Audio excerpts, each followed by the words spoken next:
About the Buckeyes back in action.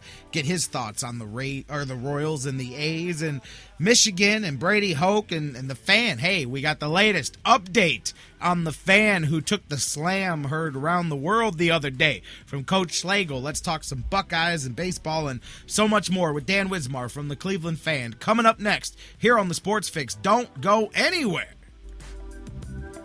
Sounded like I should have said something else, so I'm going to say something else because we'll be right back. G-Funk, step to this, I dare ya. Funk on a whole new level. The rhythm is the bass and the bass is the treble. Chords, strings, we brings. The Sports Fix, your choice for intelligent talk. That was wonderful. Bravo! I loved that. Oh, it was great. Intelligent talk. Well, it was pretty good. Well, it wasn't bad. Well, there were parts of it that weren't very good, It though. could have been a lot better. I didn't really like it. These guys must be on the wrong station. It was pretty terrible. It was bad. It was awful. It was Get terrible. him away! Hey, boo! Boo! The Sports Fix. It's the Sports Fix. We'll be right back. Football season is party season at Harry Buffalo North Olmsted. Everyone wins at Harry Buffalo. Every Saturday is Coors Light College Football Saturday with $6 pitchers, 4 bottles for $10, and the Buckeyes in full HD. Football season is most definitely party season, and your headquarters is Harry Buffalo North Olmsted all winter long. Harry Buffalo, join the herd.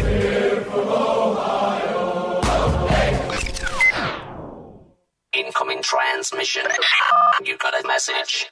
Sports Fix listeners, don't wait all week to join in on the fun. Follow the Sports Fix on Facebook. They love friends. It's just a click away.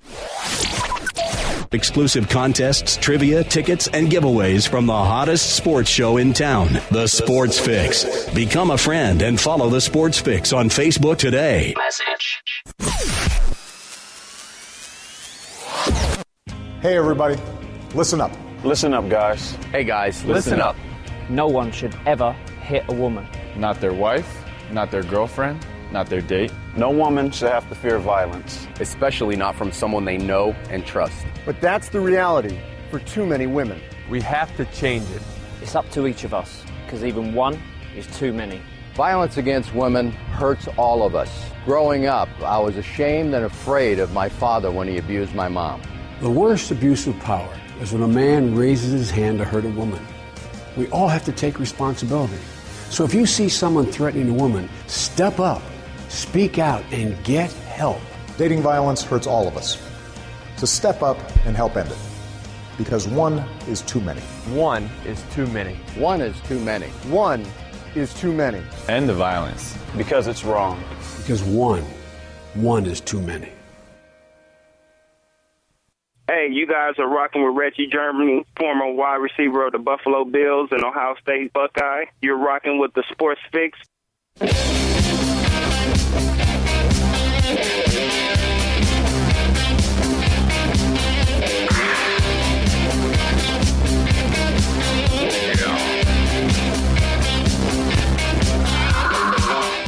Welcome back to the Sports Fix. Rolling on in hour 2 here across the Sports Fix Radio Network. J-Rock, Jerry Myers, thank you guys for joining me. Back with you here live, getting ready to go to the hotline.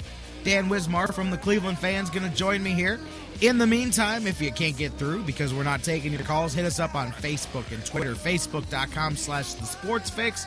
Tweet with us at the Sports Fix, CLE. Email us, thesportsfix@AOL.com. Still haven't fixed whatever was wrong. I don't care. Having too much fun to worry about it now. Okay, I'm lying. I'm still worried about it every second of the show.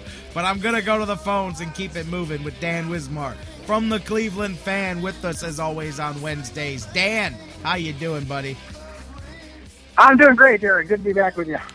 Good to have you back with us here, and thank you for joining us middle of the week here. Before we even get talking some football, Buckeyes, anything last night, were you watching the game? I mean, I know you said you were kind of sentimentally rooting for the Royals. I can't lie, I'm trying to be as curmudgeonly as possible here and root for nobody, but man, it's kind of hard not to go, oh, well, I kind of like what the Royals got a little spunk in them there, man, but I'm going to stick to being...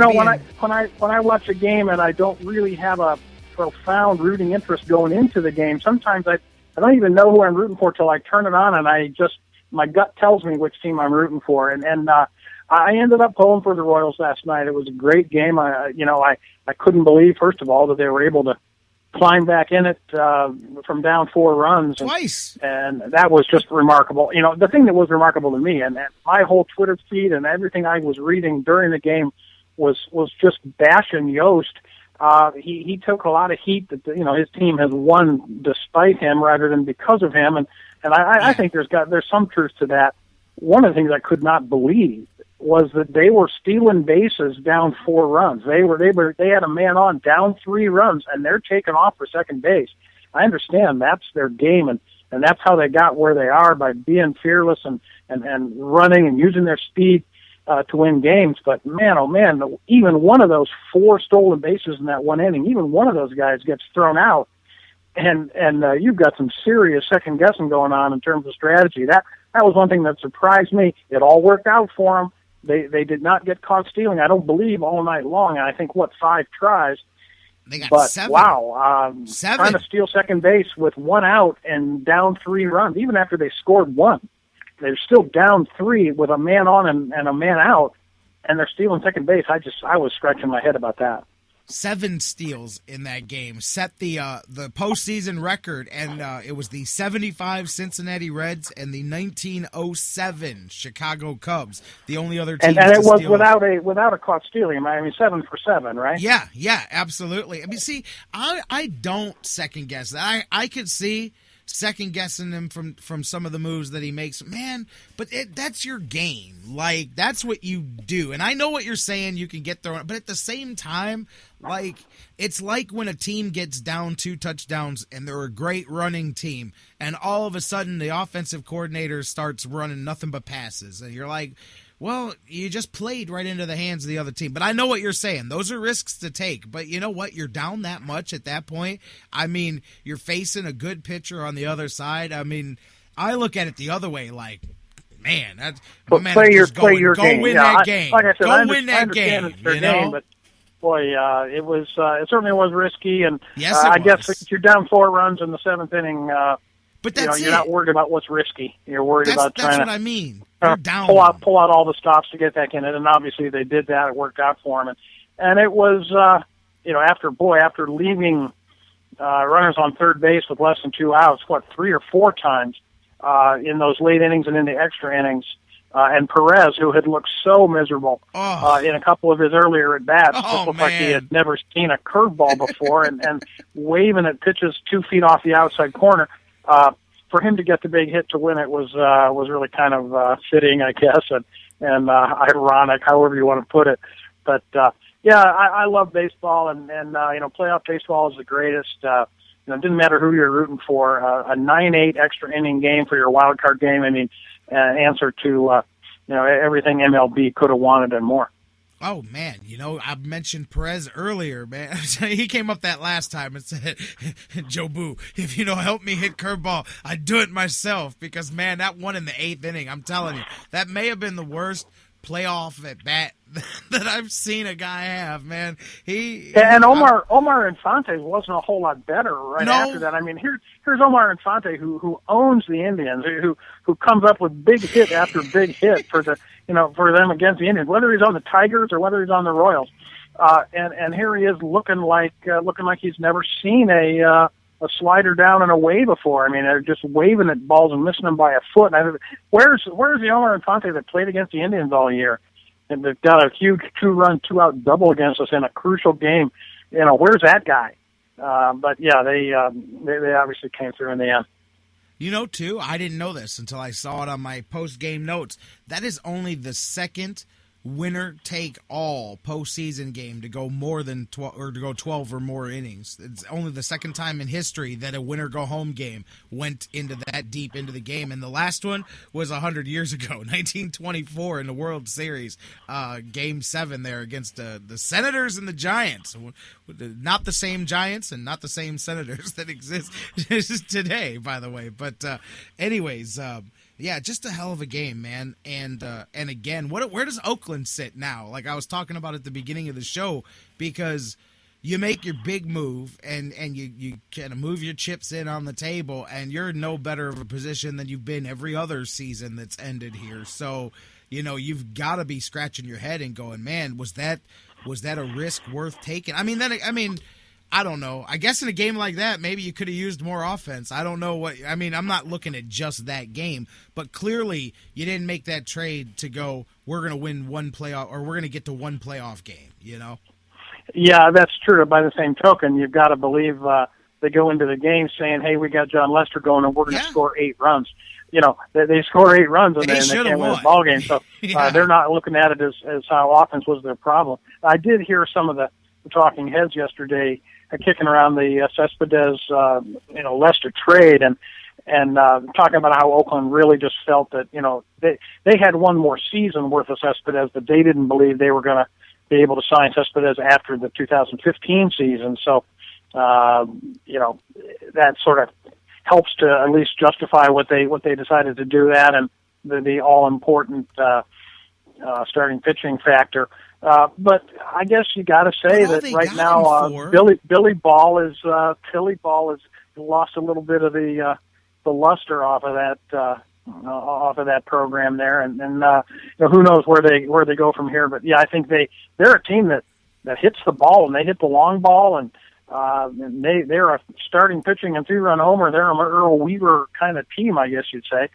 But they really did gut the middle of that lineup when they lost Cespedes, and who knows whether that front office is doing some soul searching this morning or not. Well, they should be, because I hear you about the one more season, but if I'm looking at it and going, I've got my choice of a season and a half, and I could still trade Cespedes next year and get good value because we see what kind of deals people make at the trade deadline, or 6 weeks or 8 weeks or whatever it was of Lester. I don't know, man. I know pitching's at a premium, but obviously they were convinced that was the piece that they were missing, that they needed another pitcher there to take the ball for them during the playoffs. And I agree with what you said. At the end of the day, when you throw John Lester out there and you score 8 runs, there's no way before the game, if you tell them that they're not going to go, cool, we're going to win this game, because you would have thought that they would. It didn't play out that way. And the thing that was a little bit confusing to me was I thought it was almost overkill, because just days or weeks before that they had acquired Samardzija, and I'm thinking, okay, well, there's your veteran starting pitcher move, to put you over the hump. And then when they made the other trade for Lester, I thought, wow, that really was a little bit of a shocker, and it's not like they had bad starting pitching before either of those moves. And they had the right guy out there. I will say that. In his career against the Royals, Lester, this is what I mean. You would have thought they had it. Less than a 2 ERA. Hitters from the Royals bat less than 200 against them. 3-0 this year against them. You had your guy out there. But it would be very interesting to see how Oakland now heads into the postseason. Meanwhile, Kansas City is going to. And you know what? I didn't even know this until afterwards. I didn't even realize it, because we talk about Moneyball and how successful Oakland's been. Do you realize that this now makes 8 seasons since Oakland has won a playoff series? Wow, I did not know that. And it's kind of fortunate that the Kansas City wins this game, because going back to the Yost factor, how in the world do first of all, the most ticked off guy in the ballpark had to be James Shields. You put a couple of guys on, and you've given up 3 runs already, but you put the first 2 guys on in the inning. What was it, the 5th or the 6th? And he pulls you and doesn't bring in a relief pitcher from the best bullpen in baseball. I know, but brings in a starter, Colt, who serves up a 3-run homer, and all of a sudden you're really up against it. And Yost, they'd still be talking about that move if the A's had won that game. It kind of got lost in the shuffle since the Royals won, but that was really, if you want to talk about a boneheaded managerial move, it's bring a guy in who's never been a relief pitcher. I'm not sure what Ventura has done but in terms he had of just pitched the day before. Things out of the bullpen. But basically, he's a starter. You got the best bullpen in baseball, and you're not using it at a crucial time in an elimination playoff game. Certainly a questionable move, and the people were using Yost as a verb. He Yosted, Shields got Yosted, that kind of thing. So I was kind of getting a kick out of that last night, just following Twitter during the game.